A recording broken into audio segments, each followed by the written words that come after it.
out the Jaffna Fort and it was super great, but we need to go back to the hotel and get our drone wire. So we're gonna head and do that, and afterwards we're going to go to a really cool island which I will tell you all about in a moment.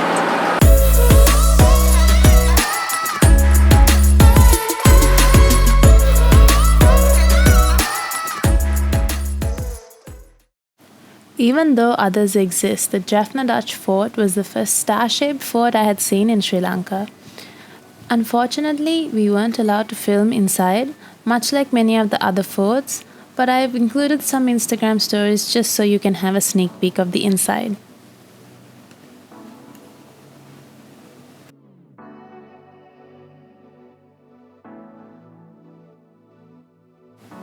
This site has plenty of information about its history placed all around the area, so you won't need a guide for this excursion, but we do recommend that you avoid late afternoons because it can get really hot, and it's better to come in the early morning or evening and enjoy a leisurely stroll.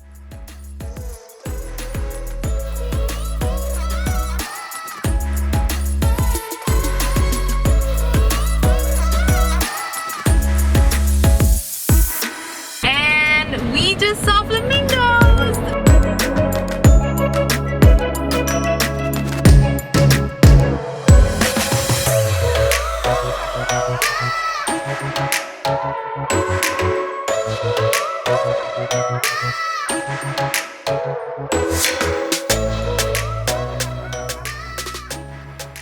So we are on our way to see Fort Hammonheil, and I'm just with Yashvin here.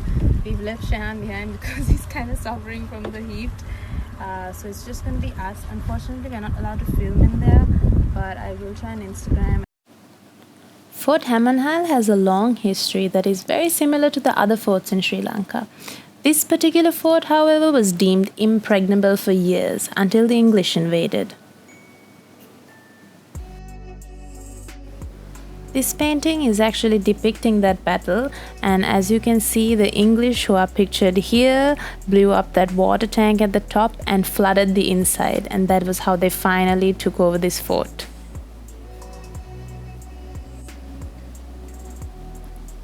What you find inside are jail cells. Yep, but all of them have been converted into rooms which you can spend the night in. It's not something I would do, but I can see people wanting to experience this.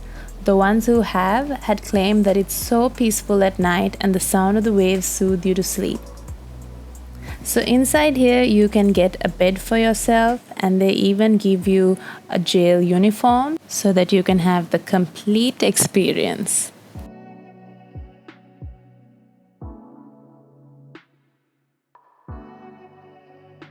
Pretty interesting experience if you guys are interested. There's a box at the end of every bed with your cup and plate and your uniform.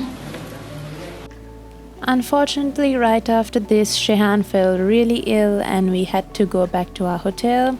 Our exploring for the next 2 days came to a halt, but we did go out to get meals. Hey guys, so we've come for lunch at a super highly recommended place in Jaffna called Arugambay. It's an Indian vegetarian restaurant, and for lunch this is what we're having today. They have curries for dinner as well. So we're gonna dig in and see how it tastes. It looks really good. The food was amazing, but little did I know that right after this meal I would start to feel ill and be following in Shehan's footsteps. Hi guys. What's up guys? It's Yash and Shehan Tahir here. We made it to Point Pedro actually. Sheneller's not feeling well, so we're taking over her vlog. So that's Point Pedro Lighthouse over there, and yeah, it's absolutely beautiful over here. Yeah, let me show you. It's super hot. It's so hot right now. This place looks amazing to have a swim. And the water is like really clear. There's been a Met Department warning with regards to the heat today, so we're not going to push it. Sheneller is already sick, so yeah, we're just here to step foot at the northernmost point and stay tuned until we reach the southernmost point. We're gonna see if we can get some Point Pedro Vade. Yeah, Point Pedro Vades. Yeah, Shehan's mother recommended it. Yep. Thank you, aunties. Guys, this is bad. Guys, since Sheneller is not well, I'm gonna slow-mo clips of Shehan.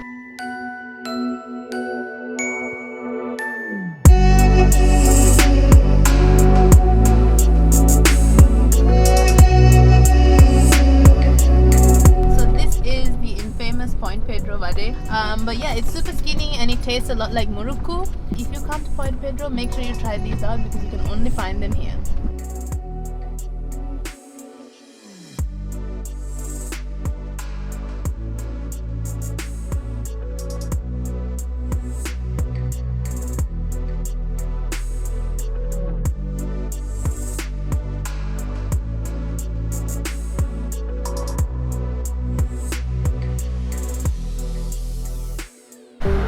So while I was recovering, Shehan and Yashwin set out to explore Trinco. The most interesting thing about this city is the amount of deer that they have casually roaming about the city and coexisting with the people. It's safe to say I've never seen anything like this before. Next up, the Koneswaran temple in Trinco is a historic Hindu kovil which has a documentation of its existence as far back as 1500 BC.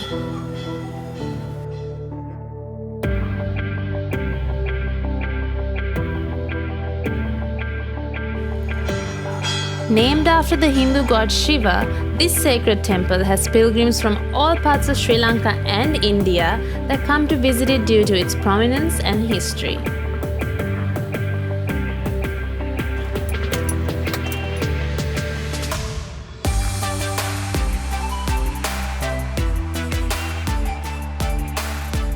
On our next day in Trinco, we were invited by Cinnamon Nature Trails for an exciting whale and dolphin watching expedition.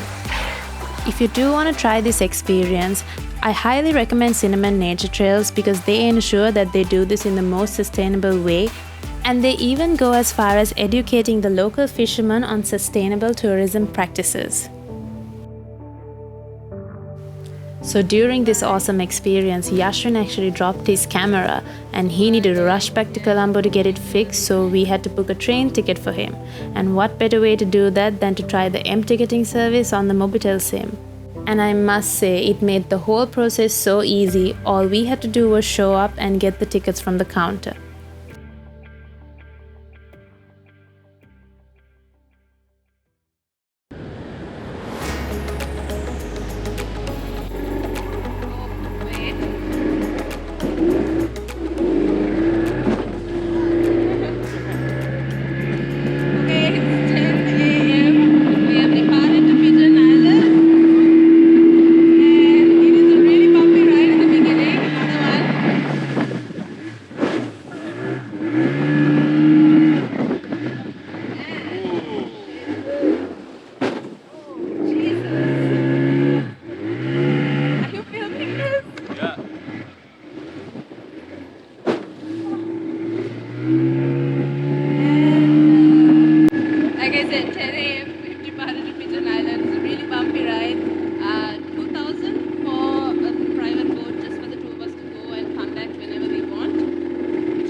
I died there for sure. We drove straight to Arugambay right after this.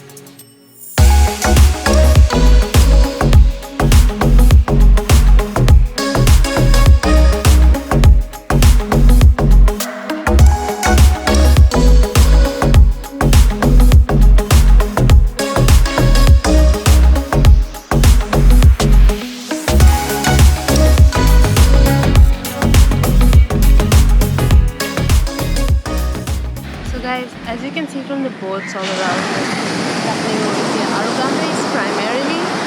fishing city, and off season I think everyone goes back into doing that. That's why half the restaurants are closed. But during season, while fishing still continues, majority of the locals actually get in on the restaurant activities and the tourism activities. So it's really nice to see how tourism has actually helped this little fishing village kind of grow into something more.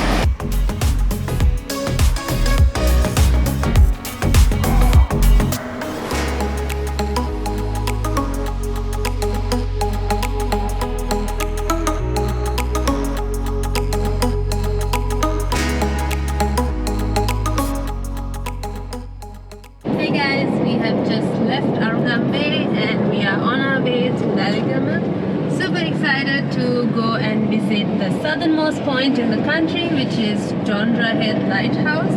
You can't climb the lighthouse unfortunately, but it's super beautiful and we would love to have said we've been at the northernmost point and the southernmost point. So looking forward to that. You have to say, what are your inputs about this journey so far? It's been amazing. It's been super hot. Yeah, the roads have been awesome to drive on. The roads have been amazing, yeah. People have been really nice. Yeah. Had a few hiccups here and there, but all G. All G. We have now officially traveled right around the circumference of the island. Excited! And I'm really excited to, excuse me, head up country as well, because it's going to be nice to get away from the heat and be surrounded by cool, lush greenery again.